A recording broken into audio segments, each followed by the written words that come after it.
Meus amigos, e as informações ruins para o Bolsonaro não param de chegar. Agora, de acordo com informações compartilhadas pela CNN Brasil e confirmada por vários veículos da mídia, a Polícia Federal entregou ao STF um pendrive com um monte de provas envolvendo o caso das joias sauditas que o Bolsonaro roubou do Estado brasileiro e mandou o Mauro Cid vender nos Estados Unidos da América. Nas imagens tem o Mauro Cid chegando nas lojas, segundo informações, para poder vender os materiais, tem ele aparecendo em negociações e se confirmou, inclusive, a notícia de que o Mauro Cid confirmou as transações ilegais tanto para a Polícia Federal quanto para o FBI. Bora falar um pouco mais sobre isso, porque o Bolsonaro tá meio preocupado em ir para a posse do Trump com o convite falso que ele teria recebido supostamente, mas a situação dele só se complica. Bora pro vídeo.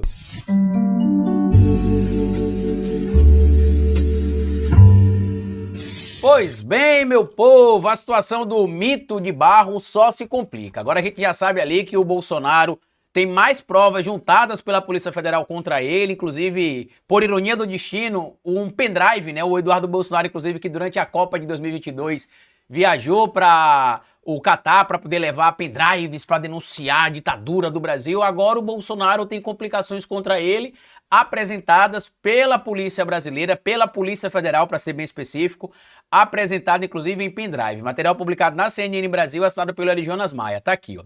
Joias sauditas. PF envia ao Supremo Tribunal Federal imagens e depoimentos colhidos nos Estados Unidos da América. Elementos devem ser usados em processo de julgamento que tem ex-presidente Jair Bolsonaro como indiciado. A Polícia Federal enviou ao Supremo Tribunal Federal um pendrive com imagens e depoimentos colhidos nos Estados Unidos na investigação que apurou a venda no exterior de joias sauditas recebidas pelo então governo de Jair Bolsonaro. Em julho do ano passado, o ex-presidente Bolsonaro e mais 11 pessoas foram indiciados nesse inquérito. O caso foi enviado ao STF e está à vista da Procuradoria-Geral da República para a possível denúncia. E Carlito, o que é que teria acontecido? Tem um acordo formalizado entre a Justiça Brasileira e as autoridades jurídicas dos Estados Unidos da América, né, um chamado Acordo de Assistência Jurídica em Matéria Penal, o MLAT, né, como eles chamam ali, onde tanto o Departamento de Justiça dos Estados Unidos da América quanto os órgãos responsáveis por esse mesmo segmento no Brasil formalizaram um acordo para colaboração que envolve não só o Brasil e os Estados Unidos da América,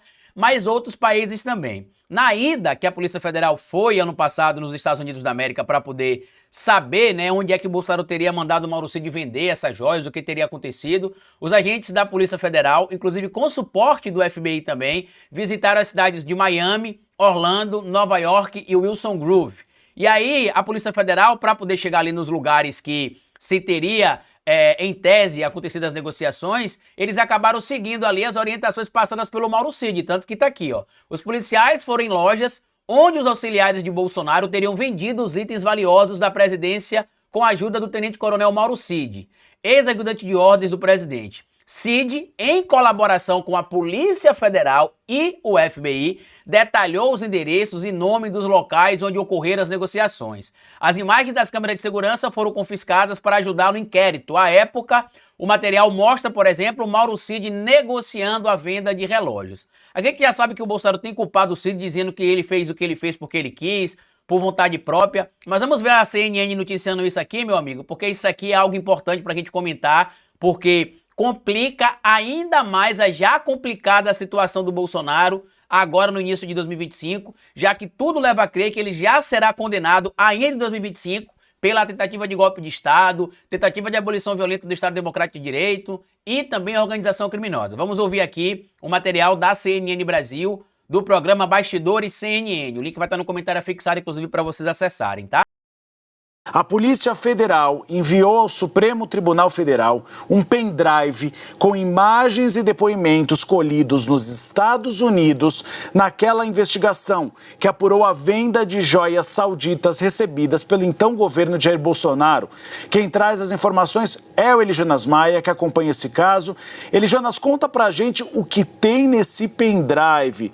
Tem imagens, por exemplo, de Mauro Cid tentando vender as joias. Tem imagens, por exemplo, de interlocutores do governo federal tentando recomprá-las?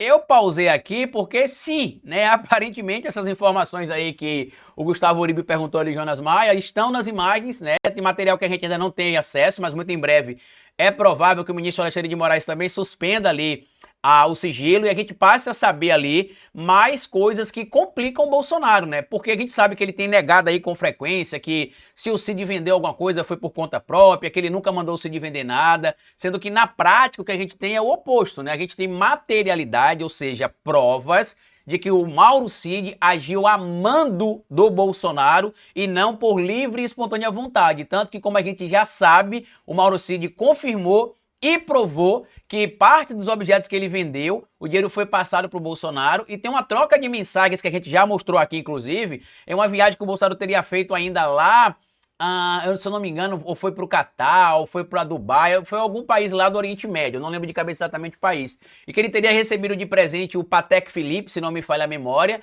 e mandou o Mauro Cid já procurar o preço na internet para vender. Então, tudo que ele vai dizer faz parte da defesa dele, mas a materialidade prova o oposto. Oi, Uribe, ótima tarde para você, quem está acompanhando Bastidores nessa nova semana. Um pendrive muito valioso para essa investigação, né? Pesado, lacrado, foi enviado pela Polícia Federal para o gabinete do ministro Alexandre de Moraes, que é o relator desse caso, e tem muita informação, mas não só informação do inquérito que foi finalizado no ano passado, em julho do ano passado, mas também tem anotações, notas fiscais de compra e venda e revenda também, tem. Isso é importante a gente citar, por quê? Porque isso é o que a gente chama dentro do direito de materialidade, ou seja, não é da boca para fora, a gente viu as imagens e a gente olhando as imagens a gente chegou a essa conclusão, não é meramente isso, é você conectar toda a narrativa do Mauro Cid com a materialidade, por quê? Muita gente aí, inclusive dos apoiadores do Bolsonaro, tem vendido a ideia de que a polícia está indiciando o Bolsonaro por alguns crimes meramente baseado na opinião do Mauro Cid. E eu já citei aqui algumas vezes e vou repetir. Não se indicia ninguém por opinião meramente, não se indicia ninguém, claro, se for uma opinião criminosa sim, né? Mas eu falo assim, não se indicia ninguém porque um colaborador premiado falou, ó, eu vi ele roubando. Ele precisa apresentar a materialidade do que ele está falando. Por quê? Não se pode prender ninguém baseado única e exclusivamente em colaboração premiada. Você precisa ter a materialidade daquilo que a colaboração apresenta. Tem fotos de tudo que foi apreendido no momento da negociação e também um ponto principal dessa imagem que está dentro desse pendrive que foi enviado ao Supremo Tribunal Federal, que são as imagens das câmeras de segurança, principalmente de Mauro Cid, o tenente-coronel do Exército, que era ajudante de ordens de Jair Bolsonaro enquanto estava na presidência. Que vale lembrar, Mauro Cid, colaborador premiado, ajudou a Polícia Federal nessa investigação junto ao FBI, a Polícia Federal dos Estados Unidos, em solo norte-americano, quando agentes da Polícia Federal foram visitar 4 cidades dos Estados Unidos, e o tenente-coronel Mauro Cid, braço direito, então, de Bolsonaro, ajudou os policiais federais e os policiais do FBI com endereços, localizações, as datas e os horários em que as joias foram negociadas, vendidas e recompradas. Então, tudo isso está agora em posse também do ministro Alexandre de Moraes. Outro fator que é importante aqui, né? Com essas informações que o Cid passou e a Polícia Federal confirmou, pode-se ter confronto, por exemplo, ali de ligações do Mauro Cid para alguém, de ligações do Mauro Cid para o Bolsonaro, de Bolsonaro mandando mensagem para alguém, para fazer essa triangulação e confirmar tudo aquilo que a gente já sabe que a Polícia Federal conseguiu confirmar. A investigação da Polícia Federal é tão bem feita que até o novo advogado do Bolsonaro, o Celso Vilardi, em outras oportunidades, quando ele não representava legalmente, formalmente o Bolsonaro, ele já dizia que os trabalhos da Polícia Federal eram bem feitos. Agora a gente está vendo aí que ele tem meio que tentado descredibilizar o trabalho da Polícia Federal, mas não está colando. A materialidade, meu amigo, está consumada, tá? Muita gente disse que o Mauro Cid falou um monte de coisa e não provou nada, isso é mentira. Tanto que esse material que a polícia conseguiu encontrar e produzir é baseado nos depoimentos do Mauro Cid na sua colaboração premiada.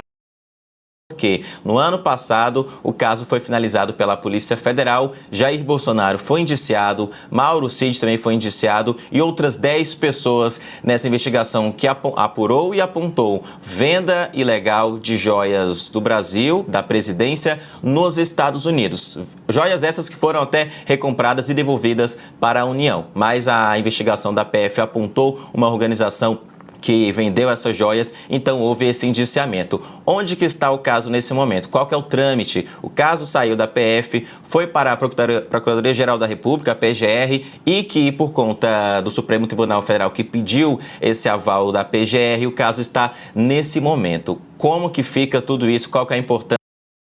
Inclusive, para a gente lembrar antes que esqueçamos, né? Existe a possibilidade, inclusive, de o Paulo Gonet formalizar uma única denúncia contra o Bolsonaro envolvendo golpe de Estado e o roubo das joias sauditas, porque algumas pessoas acreditam que parte dessa tentativa ali de vender o patrimônio brasileiro, evadindo-se do Brasil, inclusive, como o Bolsonaro fez, fazia parte de uma das etapas do golpe, né? Que caso o golpe não fosse consumado, não conseguisse lograr o sucesso que eles imaginavam, se venderia parte desse material, se acumularia recursos e ele ficaria lá fora com parte desse material.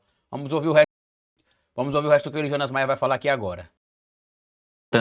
Desse pendrive valioso que foi enviado pela PF ao Supremo, Uribe. Tudo isso é uma base para um processo, para o possível julgamento. Porque na PGR, o Paulo Gonet, Procurador-Geral da República, tem que decidir se oferece uma denúncia ou não contra esses indiciados. Chegando ao Supremo Tribunal Federal, então, todas as provas, os elementos colhidos pela Polícia Federal são usados nesse processo, numa possível ação penal após o caso sair da PGR. Então, finalizando, para falar sobre o outro lado também, que a gente faz jornalismo sério na CNN, já que citei Jair Bolsonaro, lembro que quando ele foi indiciado, a defesa dele disse o seguinte, os advogados... A defesa diz que não tem prova, que o material é insólito e que... Vamos ouvir aqui, né, para você ver como é que é patética a defesa do Bolsonaro. Afirmaram que os presentes ofertados à presidência da República obedecem a um rígido protocolo de tratamento e catalogação sobre o qual o chefe do Executivo, no caso Bolsonaro, não tem qualquer ingerência direta ou indireta. Então agora a gente vai acompanhar também o novo passo a passo desse caso, que fazia tempo que a gente não falava sobre ele aqui, né? Não vai colar, como a gente já sabe. O Bolsonaro teria cometido alguns crimes, né? Primeiro, o que diz o Código Penal, que seria o crime previsto no artigo 312 do Código Penal, que é o crime de peculato. Deixa eu mostrar para vocês aqui, que muita gente não sabe, né? Qual seria sido o crime que ele teria cometido. Ele cometeu alguns crimes de acordo com a denúncia. Entre esses crimes, o crime de peculato, que é esse crime aqui, olha o que diz a lei, ó. Apropriar-se o funcionário público de dinheiro, valor ou qualquer outro bem móvel, público ou particular, de que tem posse em razão do cargo ou desviá-lo em proveito próprio ou alheio. Pena de reclusão de 2 a 12 anos e multa. E a gente sabe que tem alguns agravantes também pela maneira como o material foi roubado do Brasil, levado inclusive numa aeronave oficial, até onde a gente tem informação, inclusive. E tem um outro material que tem me chamado a atenção até hoje, que é uma entrevista que um ex-sócio do Flávio Bolsonaro deu para... como é o nome dele, meu Deus? Lá do portal Metrópolis. Eu não me recordo o nome dele agora. Deixa eu ver se eu encontro aqui. Ex-sócio de Flávio Metrópolis. Deixa eu lembrar aqui o nome dele. Acho que é Rodrigo... Cadê? Deixa eu encontrar aqui. Tá aqui, eu achei. Rodrigo Rangel. Tá aqui, ó. Essa entrevista que o ex-sócio do Flávio Bolsonaro deu pro Rodrigo Rangel, ele coloca aqui algumas fotos que Flávio mandava para ele, por exemplo, de presentes que o Flávio teria recebido, e entre esses presentes que o Flávio teria recebido, teria relógios ali que ele teria ganhado em viagens, onde ele ia com o pai, por exemplo. Aqui, ó, isso aqui é um Hublot. Teria ganhado esse relógio aqui, teria ganhado outro relógio aqui que a gente já mostrou em outra oportunidade também, é porque o site do Metrópolis é muito ruim para carregar. E eu vou formalizar uma denúncia, inclusive, contra o Flávio Bolsonaro, porque se ele ficou com esses materiais e ele ganhou esses presentes por conta de ser filho do presidente da República na época, ele teria cometido o crime de peculato em tese, tá? Outro crime também que o Bolsonaro teria cometido, que a gente precisa lembrar, é o crime previsto na Lei 12.850, que é a Lei das Organizações Criminosas, que fala sobre o que é considerada uma organização criminosa. Tá aqui, ó, artigo 1º, parágrafo 1º. Considera-se organização criminosa a associação de 4 ou mais pessoas estruturalmente ordenada e caracterizada pela divisão de tarefas, ainda que informalmente, com o objetivo de obter direta ou indiretamente vantagem de qualquer natureza mediante a prática de infrações penais cujas penas máximas sejam superiores a 4 anos ou que sejam de caráter transnacional. Neste caso, é os dois, né? teve caráter transnacional, que foi roubada do Brasil e levada para vender fora, e a pena máxima ultrapassa os 4 anos, ela chega a 12 anos. Então, o Bolsonaro seria também, em tese, líder dessa outra organização criminosa. Eu queria que vocês comentassem aqui o que você acha de tudo isso, porque para quem tem algum sonho que o Bolsonaro ficará impune, meus amigos, realmente é um sonho, mas um sonho daqueles mesmo mirabolantes, porque não existe esta possibilidade, tá bom? Tudo que eu falei pra vocês no comentário tá aqui afixado, tá? Você pode ir lá, tem as fontes. Lembra vocês que a gente tem uma plataforma de cursos agora chamada Contra Narrativa. O link da assinatura tá aqui no comentário afixado também. Você paga R$ 39,90 por mês. Tem acesso lá até o momento a 4 cursos, 3 livros. Inclusive hoje eu devo subir mais um livro lá. Mais um livro meu, um livro que não tem lugar nenhum, tá? Exclusivo de quem assinar a plataforma. A gente vai atualizar de conteúdo todos os meses. Até o final desse mês tem um conteúdo novo em curso. No mês que vem também tem outro material novo. Tem algumas novidades que eu não posso contar aqui ainda. O link tá no comentário afixado. Peço que vocês me sigam nas redes sociais, né? No YouTube, no meu canal de Reacts, né? O Carlito Neto. Eu criei um canal de React para falar sobre política. Não estou fazendo reação lá para ficar rindo de fascista. Vocês não vão me ver fazendo isso. Eu quero fazer um trabalho muito similar ao que nosso amigo Sérgio Hoff faz lá no canal dele. Inclusive, recomendo que vocês sigam o Sérgio Hoff, que é reagir a conteúdos de política ou conteúdos de pessoas do nosso campo. Ao invés de ficar rindo de absurdos feitos aí pelos fascistas ou não fazer uma crítica, né? Ficar só achando tudo muito engraçado. Então o link tá aqui no comentário também, você pode se inscrever lá. A gente tá chegando quase a 10 mil seguidores, tá dando certo, tá? Comecei a publicar vídeo vai fazer uma semana. Já estamos chegando aí a 100 mil visualizações em mais ou menos uma semana de material publicado. E eu vou falar aqui no finalzinho uma coisa que muita gente tem me perguntado. Carlito, por que você parou de falar a frase do Patativa do Assaré no final? Alguém proibiu você de falar? Não, meus amigos, eu estou usando uma estratégia do YouTube para poder fazer nossos vídeos terem mais alcance. E é uma estratégia onde eu encerro o vídeo abruptamente. Então por isso que eu não vou mais dando alguns sinais que o vídeo vai acabar. Eu simplesmente falo e no finalzinho eu digo, é isso aí, deixa o like, até nosso próximo encontro. Não é porque ninguém me proibiu, não é por nada disso, é porque realmente a gente precisa aumentar ainda mais o alcance do nosso canal, porque eu tenho percebido que não importa a verdade, né? Não importa a verdade, não importa a qualidade do conteúdo, não importa... A gente já falou sobre isso aqui, eu não vou ficar repetindo pra vocês, né? As coisas, as pessoas buscam viés de confirmação. Então, como eu não sou de apelar com título falso, capa falsa, então a gente sabe que o nosso alcance é menor. Mesmo tendo um canal de mais de 500 mil seguidores, a maioria dos vídeos não chega a 50 mil visualizações. E eu não vou me render a isso, né? De ficar criando conteúdo falso só para poder ter like e view. Eu prefiro fazer outro conteúdo, outra coisa em outro lugar, como eu tô fazendo lá o canal de React, pra gente ter recursos financeiros para manter esse trabalho do que me vender de qualquer jeito, ou lançar a plataforma como eu lancei também para vocês assinarem a plataforma. Se vocês observarem, eu parei de ficar pedindo Pix aqui no canal, tá? O Pix ainda tá disponível. Se vocês observarem nessa tela aqui, ó, lá em cima, ó, tem um Pix disponível. Você vai continuar colaborando se você quiser, ninguém é obrigado, mas não vou ficar mais pedindo Pix aqui, porque eu quero que vocês assinem a nossa plataforma, que é uma maneira de a gente trocar. Eu estou disponibilizando conteúdo para vocês exclusivo e vocês assinam a plataforma. Caso você se interesse, caso não interesse também, tá tudo tranquilo, eu entendo, a vida segue e sem nenhum tipo de ressentimento, e é isso, beleza? Grande abraço para vocês, e como eu sempre digo no final de cada vídeo, é melhor escrever errado a coisa certa do que escrever certo a coisa errada. Patativa do Assaré. Até o nosso próximo vídeo. Tchau.